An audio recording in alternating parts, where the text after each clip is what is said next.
Kamin Raymond. Mayor Elaine, limitado lang lamang sa mga law enforcement at intelligence agencies ang bibigyan ng confidential and intelligence fund para sa OCIF para sa 2026 national budget. Ito ang binigyang diin ni Senador Sherwin Gatchalian na siyang chairman ngayon ng Senate Committee on Finance. Sabi ni Gatchalian, hindi na free for all. Yung lahat na lamang ng ahensya ng pamahalaan ay merong CIF. Ibibigay lamang ito sa mga ahensya ng pamahalaan na may kinalaman talaga sa law enforcement. Kabilang dito yung Philippine National Police, Philippine Drug Enforcement Agency, Armed Forces of the Philippines, Philippine Coast Guard, National Bureau of Investigation at iba pang mga intelligence agencies. Ang CIF ay siyang kontrobersyal na idedicate kay Vice President Sara Duterte nang siya ay merong CIF sa Office of the Vice President at sa Department of Education. Sa katunayan, isa ito doon sa 7 articles of impeachment na inihay ng Kamara laban sa kanya dahil sa hindi umano maayos sa paggastos sa mahigit na 600 million na kanyang CIF sa Office of the Vice President at sa Department of Education. Pakinggan natin si Senador Sherwin Gatchalian. Yung mga intelligence funds, confidential funds will be limited to agencies that truly require them, enforcement agencies, intelligence agencies. So hindi na free for all, no? Yung confidential funds. So we will definitely be very strict pagdating sa confidential funds. So agencies like PDEA or PNP, yan, yung mga enforcement agencies pwede sila. Pero kung yung mga left field agencies, hindi na tayo papayag dyan. Si Senador Sherwin Gatchalian, ang chairman ng Senate Committee on Finance. Raymond, maraming matutuwa dyan at magkano, ilang bilyon ang matitipid ng gobyerno pagka inilisan ng confidential intelligence funds ang maahensya ng pamahalaan na hindi naman kailangan? Malaki-laki ito, Mayor, dahil nung huling nakita natin ay halos lahat Halos lahat ng agency ay merong CIF from the Office of the President down. Hanggat sa kauli-hulian, merong nakalagay doon na intelligence fund. Pati sa LGU, LGU, alam ko, meron din yan na Raymond Ewan ko lang sa barangay kung meron din. Meron din Meron barangay. Meron din intelligence fund ng barangay. Depende siguro sa lugar, Mayor, kung ano yung sakop nila. Pero maraming LGU din na merong intelligence fund Pambihira. Sa katunayan ginagamit nila sa mga local government unit naglalakihan din yung kanilang intelligence. Sa mga mayor para sa peace and order situational ba kailangan din Raymond? O dapat kailangan sa PNP nila ibigay? Oo, kailangan din, Mayor. Pero alam mo naman na yun na nga, kung may duda sa mga national agencies, alangan namang ligtas ang duda yung mga LGU. Totoo yan. Paggamit naman ito, lalo na kung makikita natin na dito lang sa Metro Manila, Mayor, mga ilang LGU dito, makikita mo, daang milyones din ang kanilang intelligence fund. Parehas na, Raymond, lahat na. Ayan, pati LGUs dapat alisan din ng confidential fund yan, intelligence funds.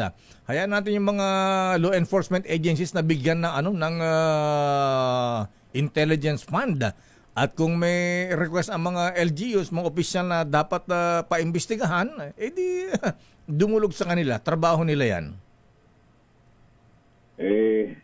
Mamawala ng pork barrel si Mayor kaya si Governor. Mawawala ng extra. Extra. Isang LGU lamang, milyones din ang intelligence funds nila, Raymond. Pero para mabawasan ng para hindi na maabuso ang intelligence fund, confidential funds. Dapat ipagbawa na lahat. Ayan, walang sisinuhin. Ayun, yun na nga. Ang magkakabanggit dito sa mga line agencies ay lilimitahan na nga daw, sabi ni Senator Sherwin Gatchalian, sa mga law enforcement and intelligence agencies na talagang yun ang kanilang trabaho para at least kahit paano hindi kung sino-sino na lang ang merong confidential and intelligence fund gaya ng nangyari nitong mga nakalipas na pagkakataon, tuloy naging controversial. Okay, Raymond, ayan na bukas magbubotohan kung itutuloy ang impeachment trial laban kay VP Sara. Itutuloy pa ba yan merong petition o motion for reconsideration ang House prosecution sa Supreme Court? Sabi, hintayin daw muna yung decision ng Supreme Court. May mga senador na ganun ang pag-iisip, Mayor, gaya ni Senador Kiko Pangilinan. Ang sinasabi niya mayroon namang MR. Ihintay na lang natin na maging madesisyonan yung motion for reconsideration. Pero ang naririnig naman natin sa maraming senador ay yung decision ay immediately executory at unanimous. Kaya forthwith. At malinaw doon, sa kanilang paniniwala, wala nang, kumbaga, napakanipis na yung tsansa na bumaligtad pa. Kung mayroong mang babaligtad doon sa mga justices sa kanilang naging boto dito, naging desisyon na Mayor, doon sa pagdideklarang unconstitutional yung articles of impeachment. Unanimous yung decision. Kaya sabi nga natin, bubit sa Padre Faure, suntok sa banyan lakay.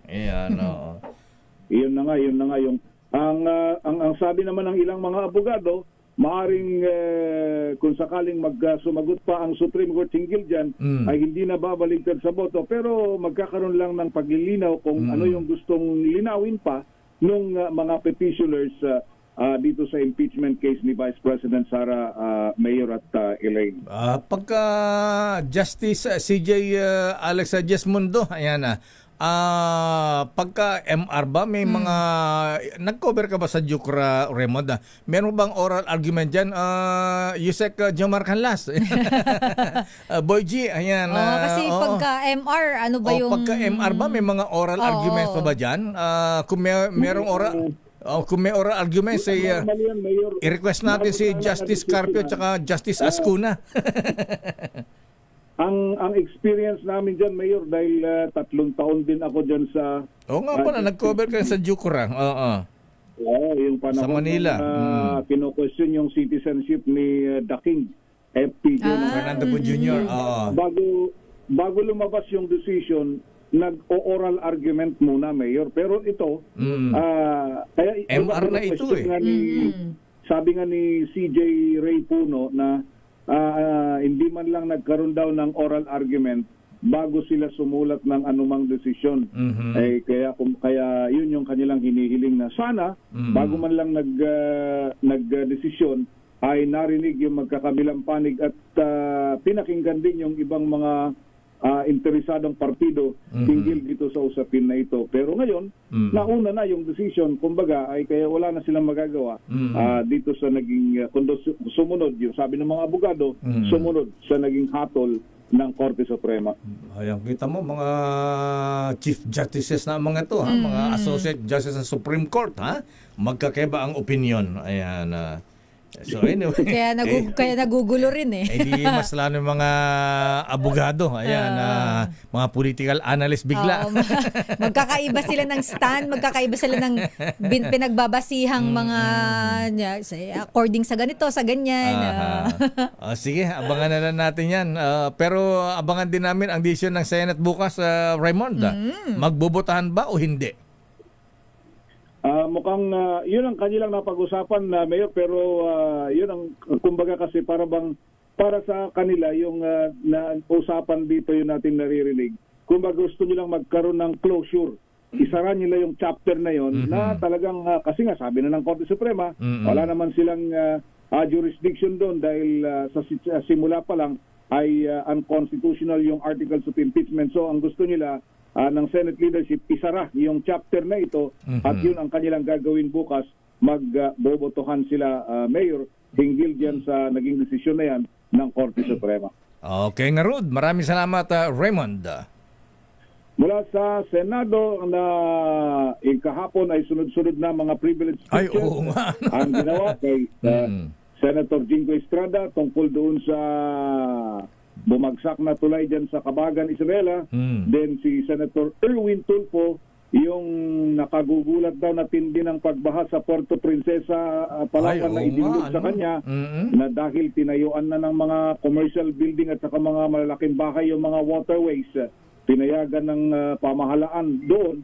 At kay Senator Rafi Tulfo naman ay yung pagripaso naman sa rice tarification law dahil umaaray yung mga kababayan nila doon sa Isabela na bagsak yung presyo ng palay, kahit na ipinagmamalaki ng pamahalaan na may 20 pesos na kilong bigas, pero si magsasaka naman umaaray at luging-lugi daw sila sa panahon na ito. Mayor, at yun yung mga ilang mga pinag-usapan sa Senado kahapon hanggang kagabi. Ito si RH28, Raymond Dadpans para sa DZRH, una sa Pilipinas, una sa Pilipino. Maraming salamat, Raymond Dadpans.